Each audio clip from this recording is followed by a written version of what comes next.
আসসালামু আলাইকুম। Edinburgh Bangladeshi community নিউজে আপনাকে স্বাগত। আপনাদের সঙ্গে রয়েছি আমি শেখ ফাতেমা বারা। প্রথমে জানিয়ে দিচ্ছি সংবাদ শিরোনাম। বাংলাদেশের সরকারি চাকরিতে কোটা সংস্কারের দাবিতে দেশব্যাপী শিক্ষার্থীদের ব্যাপক আন্দোলন, অন্তত 141 জন নিহত। ব্রিটেনের জাতীয় নির্বাচনে লেবার পার্টির নিরঙ্কুশ সংখ্যাগরিষ্ঠতা অর্জন, নতুন প্রধানমন্ত্রী স্যার কিয়ার স্টারমার। এডিনবরায় আল হুদা ট্রাস্টের উদ্যোগে ঈদ পুনর্মিলনীর আয়োজন। ক্ষতিগ্রস্ত ফিলিস্তিনিদের সাহায্যে এডিনবরা ও গ্লাসগোয় বাংলাদেশিদের মধ্যে চ্যারিটি ক্রিকেট ম্যাচ। এছাড়াও থাকছে এডিনবরায় বসবাসরত বাংলাদেশিদের উদ্যোগে আয়োজিত কয়েকটি পিকনিক নিয়ে আলাদা প্রতিবেদন। এবারে বিস্তারিত। বাংলাদেশের সরকারি চাকরিতে কোটা সংস্কারের দাবিতে সারা দেশে শুরু হয় ব্যাপক আন্দোলন। এ থেকে সৃষ্ট সহিংসতায় অন্তত 141 জন নিহত হওয়ার খবর পাওয়া গেছে। বিবিসি বাংলার সৌজন্যে দেখুন কোটা বিরোধী আন্দোলনের ঘটনা পরিক্রমা। বৃহস্পতিবার সারাদিনই দেশের বিভিন্ন জায়গায় বিক্ষোভকারীদের সাথে পুলিশ ও আওয়ামী লীগ কর্মীদের দফায় দফায় সংঘর্ষ চলে। ঢাকার ভেতরে উত্তরা, রামপুরা, যাত্রাবাড়ি, মোহাম্মদপুর এলাকায় ব্যাপক সংঘর্ষ চলে প্রায় সারাদিনই। সংঘর্ষে শুধুমাত্র উত্তরাতেই অন্তত 8 জন মারা যান। দুপুরে এক পর্যায়ে বিক্ষোভকারীরা বাংলাদেশ টেলিভিশন ভবনের একাংশে আগুন জ্বালিয়ে দেয়। বন্ধ হয়ে যায় বিটিভির সম্প্রচার। বৃহস্পতিবার বিকেলে কোটা সংস্কার বিষয়ক আদালতের রায়ের তারিখ এগিয়ে আনার কথা জানান আইনমন্ত্রী। আন্দোলন থামাতে ছাত্রদের অনুরোধ জানান। সারা দেশে ব্রডব্যান্ড ইন্টারনেট সংযোগ বিচ্ছিন্ন হয়ে যায়। এর আগে দুপুরে সহিংস পরিস্থিতি নিয়ন্ত্রণে মোবাইল ইন্টারনেট বিচ্ছিন্ন করার কথা জানান আইসিটি প্রতিমন্ত্রী। বৃহস্পতিবার সারাদিন চলা সংঘর্ষে সারা দেশে মারা যান অন্তত 26 জন, আহত হন 1,500-এর বেশি। ঢাকার বাইরে চট্টগ্রাম, রংপুর, নরসিংদী, নারায়ণগঞ্জ, মাদারীপুর সহ আরও বেশ কিছু জায়গায় ব্যাপক সংঘর্ষ হয়। শুক্রবার সকাল থেকে দেশের বিভিন্ন জায়গায় তীব্র মাত্রায় সংঘর্ষ ছড়িয়ে পড়ে। বিক্ষোভকারীদের দমাতে ঢাকার বিভিন্ন জায়গায় র্যাব ও পুলিশ হেলিকপ্টার দিয়ে টিয়ারশেল ও সাউন্ড গ্রেনেড নিক্ষেপ করে। শুক্রবার সন্ধ্যায় ঢাকাসহ দেশের বিভিন্ন জায়গায় বিক্ষোভ অব্যাহত থাকে। সেদিন মধ্যরাতে কোটা সংস্কার আন্দোলনের সমন্বয়কদের কয়েকজনের সাথে সরকারের প্রতিনিধি দলের বৈঠক হয়। তারা 8 দফা দাবি জানালেও সমন্বয়কদের আরেকটি দল বিবৃতি দেয় যে এই বৈঠকের বিষয়ে তাদের কিছু জানানো হয়নি। আইন শৃঙ্খলা পরিস্থিতির অবনতি হতে থাকলে শুক্রবার রাতে সারা দেশে জারি করা হয় কারফিউ। সিদ্ধান্ত হয় সেনা মোতায়েনের। সেদিনের বিক্ষোভে বাংলাদেশ জুড়ে অন্তত 56 জন মারা যান। হাসপাতালে ভর্তি হন কয়েক হাজার গুলিবিদ্ধ আহত মানুষ। শনিবার কারফিউর প্রথম দিনে সংঘর্ষের তীব্রতা কমলেও বিভিন্ন জায়গায় বিচ্ছিন্নভাবে বিক্ষোভ চলতে থাকে। ঢাকার বিভিন্ন পয়েন্টে ও গুরুত্বপূর্ণ স্থাপনাগুলোকে ঘিরে ছিল সেনাবাহিনীর উপস্থিতি। কারফিউ থাকা সত্ত্বেও শনিবার দেশের বিভিন্ন জায়গায় হওয়া সহিংসতায় মারা যায় অন্তত 26 জন। রবিবার আদালতের রায়ে জানানো হয় যে সব ধরনের সরকারি চাকরিতে 93% নিয়োগ মেধার ভিত্তিতে হবে। 93% মেধার ভিত্তিতে হবে। মুক্তিযোদ্ধার সন্তান বা নাতিদের বা নাতনিদের মধ্য থেকে 5% নেওয়া হবে। যারা ক্ষুদ্র জাতি নৃগোষ্ঠী তাদের মধ্য থেকে 1% নেওয়া হবে। আর 1% 2 ভাগ করা হবে। একটা হচ্ছে যে আমাদের যে প্রতিবন্ধী ওদের এবং তৃতীয় লিঙ্গ দুজনের মাঝখান থেকে 1% নেওয়া হবে। সরকারি, আধা সরকারি, স্বায়ত্তশাসিত সবগুলো চাকরির ক্ষেত্রে এটা প্রযোজ্য হবে। কারফিউর দ্বিতীয় দিন রবিবার সংঘাত সহিংসতা আগের কয়েকদিনের তুলনায় কম হলেও কিছু জায়গায় অল্প সময়ের জন্য বিচ্ছিন্নভাবে চলা সংঘর্ষে ঢাকা ও নারায়ণগঞ্জে অন্তত 13 জন মারা যায়। কারফিউর তৃতীয় দিন সোমবার স্বরাষ্ট্র মন্ত্রণালয়ের পক্ষ থেকে জানানো হয় যে ঢাকা, গাজীপুর, নারায়ণগঞ্জ ও নরসিংদী বাদে অন্যান্য জেলার কারফিউ জেলা প্রশাসন তুলে নিতে পারবে। কোটা সংস্কার আন্দোলনের সমর্থন জানিয়ে এডিনবরা, গ্লাসগো, আবারডিন সহ স্কটল্যান্ডের বিভিন্ন শহরে মানববন্ধনের আয়োজন করা হয়েছিল। এডিনবরায় স্কটিশ পার্লামেন্টের সামনে আয়োজিত মানববন্ধনে উপস্থিত ছিলেন আমাদের প্রতিনিধি ফরহাদ রেজা। আমি আছি স্কটল্যান্ডের রাজধানী এডিনবরায়। এটা স্কটিশ পার্লামেন্ট ভবন। এখানে আপনারা দেখতে পাচ্ছেন এডিনবরায় বসবাসরত অনেক বাংলাদেশি আজকে মানববন্ধন করছে। আপনারা জানেন বাংলাদেশে যে স্টুডেন্টদের যে কোটা সংস্করণ নিয়ে যে আন্দোলন, এখানে বসবাসরত বাংলাদেশিরা তাদের সাথে সংহতি প্রকাশ করে এখানে মানববন্ধন করছে। তো আমরা তাদের সাথে কথা বলবো।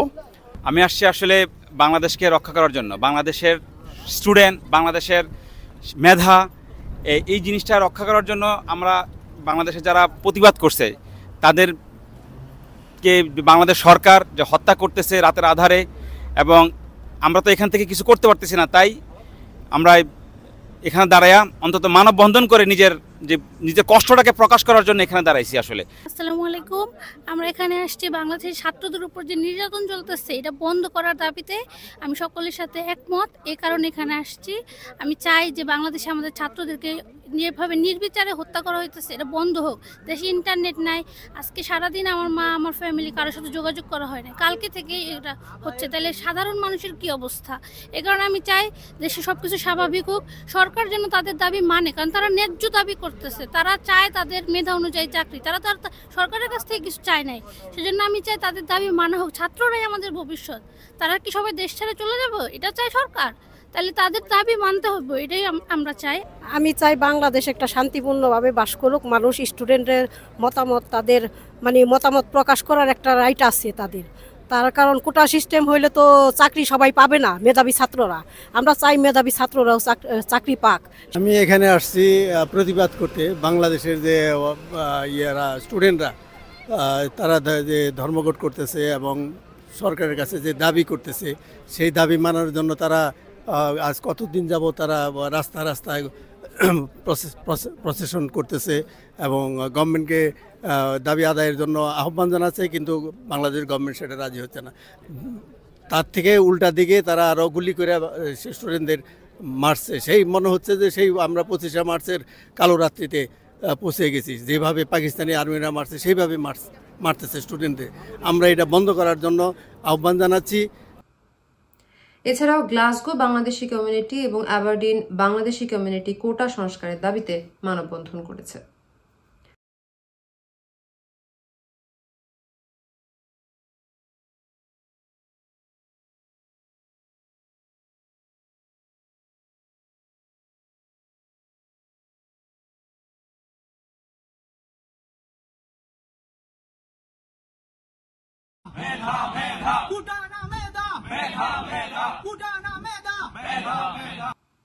ব্রিটেনে নতুন প্রধানমন্ত্রী নির্বাচিত হয়েছেন লেবার পার্টির লিডার স্যার কিয়ার স্টারমার। গত 4 জুলাই নির্বাচনে লেবার পার্টি 412টি আসন পেয়ে নিরঙ্কুশ সংখ্যাগরিষ্ঠতা অর্জন করেছে। I have just returned from Buckingham Palace, where I accepted an invitation from His Majesty the King to form the next government of this great nation. গত 2 জুলাই আল হুদা trust এডিনবরার উদ্যোগে আয়োজন করা হয়েছিল ঈদ পুনর্মিলনী অনুষ্ঠানের। এ নিয়ে দেখুন আবু মেরুনের প্রতিবেদন। এডিনবরা স্থানীয় চ্যারিটি সংস্থা আল হুদা ট্রাস্ট প্রথমবারের মতো তাদের ঈদ পুনর্মিলনী অনুষ্ঠান করেছে রয়স্টন অ্যান্ড ওয়ার্ডিবার্ন কমিউনিটি সেন্টারে। এ সময় সকলের মাঝে বিরাজ করে উৎসব মুখরতা। নারী ও শিশুদের অংশগ্রহণে প্রাণের চাঞ্চল্য অনুভূত হচ্ছিল সেন্টার জুড়ে। অনুষ্ঠানে বক্তব্য রাখেন কমিউনিটির বিশিষ্টজনেরা। তারা সকলেই ইসলামিক চিন্তা ও এর বিকাশে এ ধরনের আয়োজন বিশেষ ভূমিকা পালন করে বলে উল্লেখ করেন। বিগত দিনে আল হুদা ট্রাস্ট বাংলাদেশে বিভিন্ন দুর্যোগময় সময়ে ত্রাণ বিতরণ কর্মসূচি পরিচালনা করে। এছাড়াও এডিনবরায় ঈদ ইন দ্য পার্ক অর্থাৎ ঈদের জামাত খোলা মাঠে পড়ার উদ্যোগটিও তাদের। ট্রাস্টের মূল লক্ষ্য হচ্ছে এডিনবরায় একটি ইসলামিক সেন্টার তৈরি করা। আর এ ব্যাপারে আয়োজকেরা বলেন, আজকের আয়োজনে যারা আসছেন সবাই আমি আন্তরিক মুবারকবাদ ধন্যবাদ জানাই। আল হুদার পক্ষ থেকে আমরা সকল সহযোগিতা চাই। আল হুদার মেন উদ্দেশ্য এটা ইসলামিক সেন্টার করা। আমরা সবের সহযোগিতা আন্তরিকতা ছাড়া কোনোদিনই সাকসেস হবে না। আমরা আশা করি সবাই যেখানে যারা ওখানে আসছিল সবাই এটা অনুভব করতে পারছে যে আমাদের এটার দরকার। আলহামদুলিল্লাহ, আজকে আমরা আল হুদা ট্রাস্ট এডিনবরার পক্ষ থেকে একটা ঈদ গেট টুগেদার করলাম এডিনবরা গ্রান্টন পিলটন এরিয়ার একটা হলে। তো খুব সুন্দরভাবে আমরা করছি। অনেক গেস্ট আইসুন, সব গেস্টের ধন্যবাদ। আর আগামীতে ইনশাল্লাহ আমরা আরো বড় করে করবো। আর আল হুদার যে উদ্দেশ্যগুলো আপনারা দেখবেন, আমাদের সাথে থাকবেন, ইনশাল্লাহ দোয়া করবেন। আসসালামু আলাইকুম। আমাদের মূল উদ্দেশ্য আসলে একটা ইসলামিক সেন্টার করা। তো এই জন্যই আমরা আপ্রাণ চেষ্টা করে যাচ্ছি। তো আপনাদের সকলের সহযোগিতা খুবই দরকার আমাদের। আমরা একটা জায়গাও পেয়েছি। তো আপনারা সবাই সহযোগিতা করলে ইনশাআল্লাহ আমরা একটা এখানে সুন্দর একটা সেন্টার করে আমরা ইসলামকে আগায় নিব ইনশাআল্লাহ। রয়স্টন অ্যান্ড ওয়ার্ডিবার্ন কমিউনিটি সেন্টার এডিনবরা থেকে Abu Miran, EBS community news. Bangladesh social and cultural association BSc এর উদ্যোগে গত 1 জুলাই আয়োজন করা হয় একটি পিকনিকের। আমাদের প্রতিনিধির পাঠানো তথ্য ও ভিডিও নিয়ে দেখুন বিএসসি এ পিকনিক 2024 কিছু খবরাখবর। Bangladesh social and cultural association এডিনবরার উদ্যোগে গত 1 জুলাই সোমবার আয়োজন করা হয়েছিল এক মনোরম পিকনিকের। পিকনিকটি অনুষ্ঠিত হয় নিউ ক্যাসেলের প্লেজার বিচ এরিয়াতে। এতে প্রায় 200-রও বেশি মানুষ এডিনবরা থেকে অংশগ্রহণ করেছিল। আসসালামু আলাইকুম। বাংলাদেশ সোশ্যাল অ্যান্ড কালচারাল অ্যাসোসিয়েশনের কোষাধ্যক্ষ আমি। তো আজকে আমাদের একটা পিকনিক ছিল 1 জুলাই। তো আমরা নিউ ক্যাসেলে আসছি। খুবই সুন্দর একটা প্লেস, দেখার মতো, ঘোরার মতো, কিন্তু আসলে ওয়েদার আমাদের শুট করে নাই, যে কারণে আসলে আমরা বৃষ্টির কারণে ওইভাবে এনজয় করতে পারতেছি না। তারপর আলহামদুলিল্লাহ অনেক ভালো হয়েছে। আমরা প্রায় 200 জনের মতো আসছি এখানে। আমাদের খাবার অনেক মজার ছিল। আমরা নিউ ক্যাসেল থেকে ক্যাটারিং নিয়ে আসছিলাম, অনেক গরম গরম খাবার ছিল, আর আমাদের 2 বেলা নাস্তা, সবকিছু মানে খুব এনজয় করতেছি।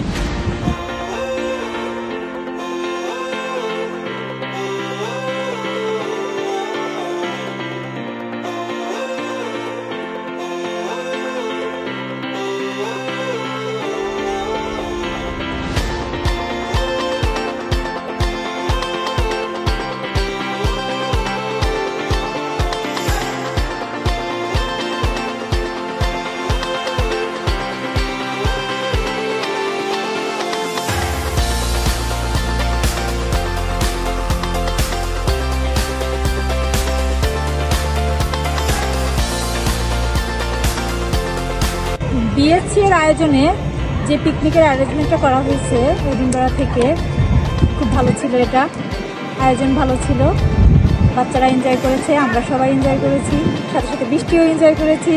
That's all.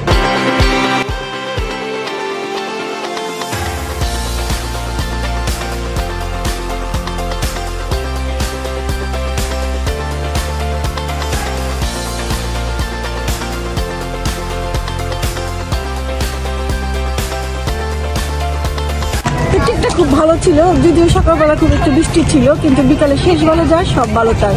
বিকালে আমরা খুব এনজয় করছি, আস্তে আস্তে খুব ভালো হয়েছে, খুব সুন্দর। Bangladesh social and cultural association Scotland থেকে আমরা এটার একটা আয়োজন করেছিলাম পিকনিকের। অ্যারাউন্ড আমাদের 210 পিপল আসার কথা ছিল, সেখানে আমরা 198 পিপল আমরা এখানে আসছি আর কি। আমরা চেষ্টা করতেছিলাম, কিন্তু ওয়েদারটা আসলে আমাদের ফেভার করেনি। এটা আমরা আসছিলাম নিউ ক্যাসেল বোশিং প্লেসার একটা প্লেস আছে, এই প্লেসে আসছিলাম। ওয়েদার ফেভার না করার কারণে আসলে আমরা এতটা মজা করতে পারিনি। তারপরেও চেষ্টা করা হচ্ছে, দেখা যাক। তো ইনশাল্লাহ এর পরের বার আরও ভালো করার চেষ্টা করব, যাতে আমাদের সাথে যারা আসবে আর কি এই সমস্ত প্রোগ্রামে তারা যেন এনজয় করতে পারে। এটাই আসলে মূল লক্ষ্য ছিল, যে একটা ফ্যামিলি প্রোগ্রাম করার। ক্ষতিগ্রস্ত ফিলিস্তিনিদের সাহায্যে এডিনবরা ও গ্লাসগো বাংলাদেশিদের উদ্যোগে আয়োজন করা হয়েছিল চ্যারিটি ক্রিকেট ম্যাচ। এ নিয়ে প্রতিবেদন তৈরি করেছেন লুবনা ফেরদৌস। 16 জুলাই মঙ্গলবার মাসালবরা ক্রিকেট মাঠে এডিনবরা বাংলাদেশিদের উদ্যোগে আয়োজন করা হয়েছিল একটি চ্যারিটি ক্রিকেট ম্যাচের। এতে অংশগ্রহণ করেছিল এডিনবরা বাংলাদেশিদের নিয়ে গঠিত cricket team Edinburgh Bengal Warriors এবং গ্লাসগো থেকে অংশগ্রহণ করেন গ্লাসগো বেঙ্গল টাইগার্স।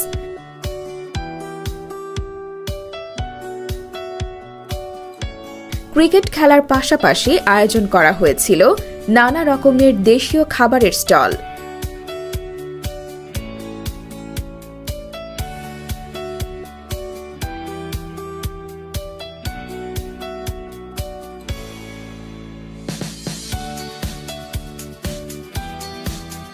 এডিনবরা বাংলাদেশিদের অনেকেই তাদের পরিবার পরিজন নিয়ে এই খেলাটি উপভোগ করেন।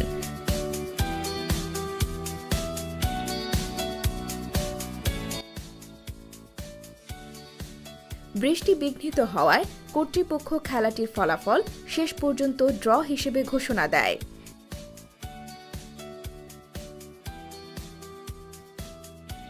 এই চ্যারিটি ম্যাচটি আয়োজনের একটি বিশেষ উদ্দেশ্য ছিল ক্ষতিগ্রস্ত প্যালেস্টাইনিদের জন্য কিছু ফান্ড রেইজ করা।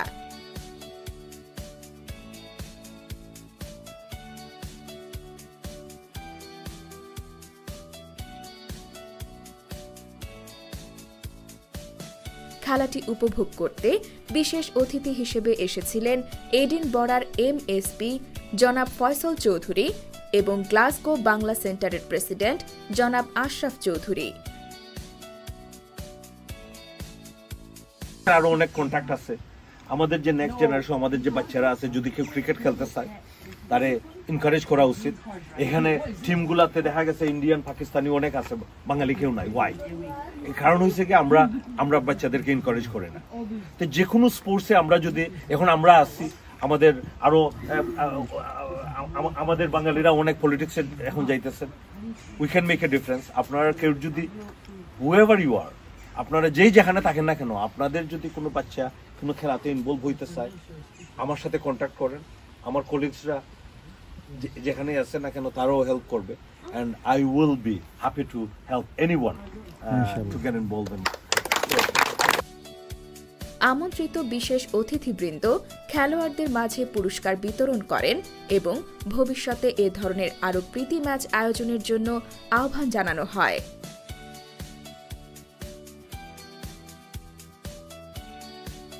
Lubna Ferdous, Edinburgh, Bangladeshi community news. এডিনবরার প্রবাসী বাংলাদেশিদের উদ্যোগে গত 7 জুলাই আয়োজন করা হয়েছিল একটি পারিবারিক মিলন মেলার। সেন্ট অ্যান্ড্রিউজের ক্রাইকটন কাউন্টি পার্কে আয়োজিত এই মিলন মেলায় ছিল দেশীয় খাবারের নানান আয়োজন, পাশাপাশি ছিল বারবিকিউ এবং নানা ধরনের খেলাধুলার আয়োজন। জানলা দিয়ে মুখ ঝুঁকিয়ে বলল সিমে, যাবি আমার সঙ্গে, যাবি? দিন ফুরিয়ে রাত ঘনাবে, রাত্রি গিয়ে সকাল হবে, নীল আকাশে উড়বে পাখি, গেলেই দেখতে পাবি, যাবি? আমাদের আজকে বনভোজন অনেক সুন্দর হয়েছে, আলহামদুলিল্লাহ। এত সুন্দর অর্গানাইজ যারা করেছেন তাদেরকে অনেক অনেক ধন্যবাদ। প্রতিটা জিনিস প্রথম থেকে শুরু করে শেষ পর্যন্ত এখনো চলছে, যদিও বারবিকিউ টাইম। আপনার খাবার দাবারও অসাধারণ ছিল।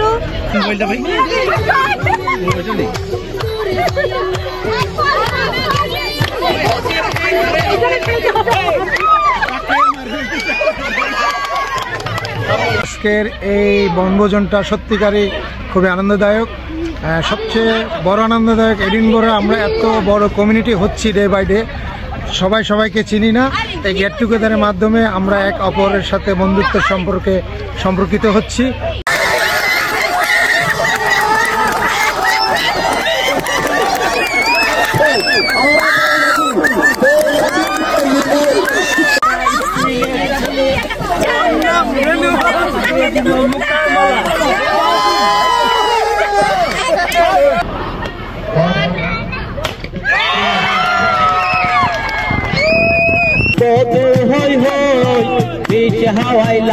সবাই ভোটু হই হই পিছে হাওয়াইলা, কোন হারণে ভালোবাসার দাম নদিলা, কোন দুষ্কান ভাই ভালোবাসার দাম নদিলা।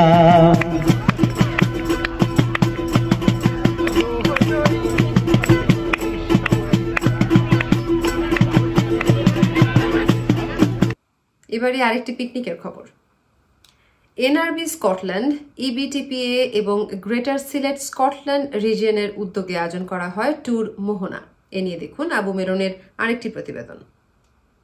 22 জুলাই সোমবার non residence Bangladeshis in Scotland বা NRB Scotland, Edinburgh Bangladeshi taxi and private hire association EBTPA এবং গ্রেটার সিলেট স্কটল্যান্ড রিজিয়ন এর উদ্যোগে ট্যুর মোহনা নামে লখলেমন্ডে এক পিকনিকের আয়োজন করা হয়।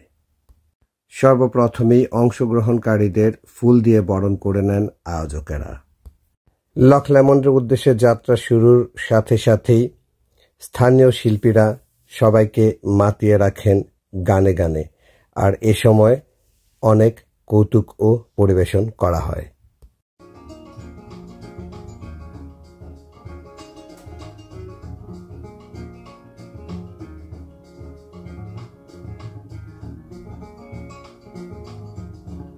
লখলেমন্ডে 1 ঘন্টার নৌকা ভ্রমণের পর মূল পিকনিক স্পটে পৌঁছালে সেখানে শুরু হয় বাংলাদেশের জনপ্রিয় কাবাডি খেলা এবং দড়ি টানাটানি খেলা।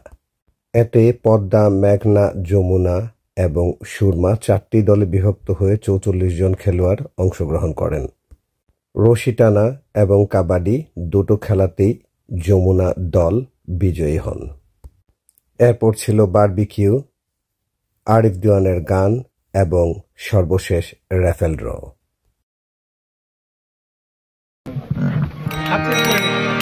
মালমা ঝিলজি বইল বই করলাম কি রঙে ভাঙ্গা নৌকা বাইতে আইরাম গাঙ্গে। মালমা ঝিলজি বইল বই করলাম কি রঙে ভাঙ্গা নৌকা বাইতে আইরাম গাঙ্গে। মালমা ঝিলজি বইল বই করলাম কি রঙে ভাঙ্গা নৌকা বাইতে আইরাম গাঙ্গে। বাউল সম্রাট আরিফ দেওয়ান এবং হারুন রশিদকে আয়োজকদের পক্ষ থেকে প্রদান করা হয় সম্মাননা স্মারক। আর র্যাফেল ড্রয়ের প্রথম পুরস্কার বাংলাদেশে যাওয়া আসা বিমান টিকিটটি পেয়েছেন জনাব জাকির মোড়ল। আয়োজকেরা আগামী জুলাই মাসে এ ধরনের আরেকটি পিকনিকের আয়োজন করবে বলে আশা প্রকাশ করেছেন। Abu maroon, EBS community news. এবারে খেলার খবর। বাংলা সেন্টার গ্লাসগোর উদ্যোগে গত 14 জুলাই আয়োজন করা হয়েছিল এসবিএল বা Scottish Bangla league cricket tournament. আমাদের প্রতিনিধি ফরহাদ রেজা কথা বলেছিলেন এসবিএল কমিটির সঙ্গে, জানতে চেয়েছিলেন এসবিএল সম্পর্কে। গ্লাসগো বাংলা সেন্টারের উদ্যোগে 14 জুলাই রবিবার আয়োজন করা হয়েছিল এসবিএল বা স্কটল্যান্ড বাংলা লিগ। এতে এডিনবরা, ডানফার্মলিন সহ গ্লাসগো থেকে বেশ কিছু বাংলাদেশি খেলোয়াড় অংশগ্রহণ করে। আমরা কথা বলেছিলাম বাংলা সেন্টারের প্রেসিডেন্ট এবং ভাইস প্রেসিডেন্টের সাথে, জানতে চেয়েছিলাম এসবিএল সম্পর্কে। কথা বলবো বাংলা সেন্টারের প্রেসিডেন্ট জনাব আশরাফ চৌধুরীর সাথে। তো আশরাফ ভাই, আপনি যদি আমাদেরকে এসবিএল সম্পর্কে একটু ডিটেল বলতেন। থ্যাংক ইউ, ধন্যবাদ ভাই। এসবিএল স্কটিশ বাংলা লিগ এটা সম্পর্কে যদি আমি বলতে হয়, এটা অনেক লম্বা সময় লাগবে, তবু আমি সংক্ষিপ্তভাবে বলি। এসবিএলটা আমরা প্রথমে শুরু করছিলাম 2014 থেকে। আমরা 2013-এ কার্যক্রম শুরু করছি 2014 থেকে। তার ধারাবাহিকতায় প্রতি বছর আমরা SBL cricket, SBL football, SBL badminton, বাচ্চাদের ফুটবল, বাচ্চাদের ব্যাডমিন্টনস, মহিলাদের ব্যাডমিন্টনস, এগুলো সব কিছু আন্ডার এসবিএল স্কটিশ বাংলা লিগের আন্ডারে আমরা পরিচালনা করি। তো প্রতি বছরের নাই এবারও 2024 এসবিএল ক্রিকেটে আজকে শুভ উদ্বোধন হলো এবং আমরা আজকে আপনারা দেখতেছেন আমাদের মাঠে সবাই আছে, 4টা টিম আছে আজকে আমাদের মাঠে, সবাই খেলা পরিচালনা করতেছে। তো আমাদের মেইন জিনিসটা হলো এসবিএলটাকে নিয়ে, যে বাংলা সেন্টারের আন্ডারে এসবিএলটাকে আমরা প্রমোট করা আমাদের কমিউনিটির মাঝে এবং সবাই পুরো স্কটল্যান্ডের সবার মাঝে আমাদের এসবিএলটাকে নিয়ে যাওয়া এবং আমাদের কমিউনিটির সব লোকদেরকে একসাথে স্পোর্টসে নিয়ে আসা। আপনারা জানেন যে স্পোর্টসই একটা মাধ্যম, যার মাধ্যমে আপনার মানুষ হেলদি থাকতে পারে, মানুষ খারাপ কাজ থেকে দূরে থাকতে পারে, নো ড্রাগসে থাকতে পারে, মেন্টাল হেলথ ভালো থাকতে পারে। এগুলোকে প্রমোট করার জন্য আমরা দীর্ঘদিন কাজ করতেছি। বাবু ভাই আমাদের সঙ্গে আছে। তো বাবু ভাই হচ্ছে বাংলা সেন্টারের একজন ভাইস প্রেসিডেন্ট এবং এসবিএল এর আজকের প্রোগ্রামের একজন কনভেনার। তো বাবু ভাই, আমি আপনার থেকে জানতে চাইবো, এসবিএল এটা কি গ্লাসগো বেসড নাকি এটা পুরো স্কটল্যান্ড বাংলাদেশিদের জন্য একটা অপরচুনিটি আছে? এসবিএল পুরো স্কটল্যান্ডের জন্য উন্মুক্ত। এখানে পার্শ্ববর্তী এডিনবরা 5, তারপরে ডান্ডি, অ্যাবারডিন সবাই আমাদের এসবিএলে জয়েন করতে পারে।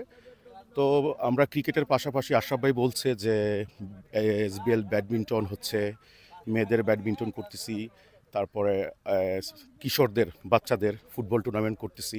সো আমি সবাইকে, ফরহাদ ভাই আপনার মাধ্যমে আমি সবাইকে আমন্ত্রণ জানাচ্ছি আমাদের গ্লাসগোতে এসবিএলে নেক্সট টুর্নামেন্টে বা রানিং টুর্নামেন্ট যেগুলো আমরা দিচ্ছি অবশ্যই যেন তারা অংশগ্রহণ করে। অত্যন্ত আনন্দের সঙ্গে জানাচ্ছি যে আমরা আগামী অক্টোবর মাসে আয়োজন করতে যাচ্ছি পিঠা উৎসব 2024। নানান রকমের দেশীয় পিঠা আর সাংস্কৃতিক অনুষ্ঠান থাকবে এই উৎসবে।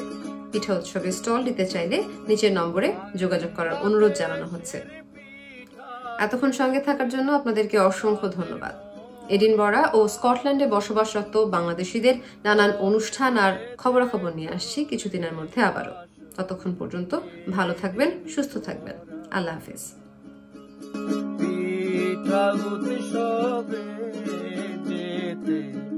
দাওয়াত দিয়ে